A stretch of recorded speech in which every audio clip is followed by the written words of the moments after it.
কথাবার্তা সাবধানে কইেন, একদিকে কথা কইবেন আরেকদিকে ধরা খাইবেন। তো কথাবার্তা যত কম তত ভালো। যখন বিএনপির বড় বড় কুতুবরা বিদেশি নাম্বার নিয়ে পানাপুকুরের তলায় লুকায় ছিল, এই রুমিন ফারহানা তখন সংসদে দাঁড়ায় শেখ হাসিনার সামনে বলি নাই যে এই সংসদ অবৈধ? আমি একা কত দূর করতে পারি আর পারি না সেটা আপনারা দেখেন নাই?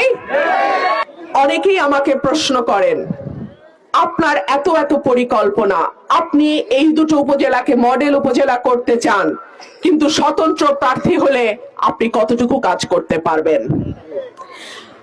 যখন বিএনপির বড় বড় কুতুবরা বিদেশি নাম্বার নিয়ে পানাপুকুরের তলায় লুকায় ছিল, এই রুমিন ফারহানা তখন সংসদে দাঁড়ায় শেখ হাসিনার সামনে বলি নাই যে এই সংসদ অবৈধ?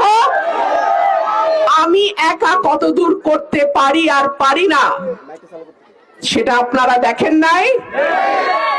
আর একটা কথা আপনাদেরকে বলি, সরকারি দলের এমপির বরাদ্দ যতটুকু, বিরোধী দলের এমপির বরাদ্দ কিন্তু ততটুকুই।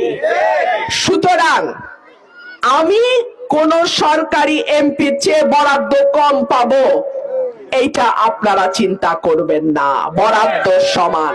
হ্যাঁ, সংরক্ষিত মহিলা এমপির বরাদ্দ অনেক কম, সেই কারণে আমি সংরক্ষিতর ব্যাপারে বলছি আমি আর সংরক্ষিত হব। কথাবার্তা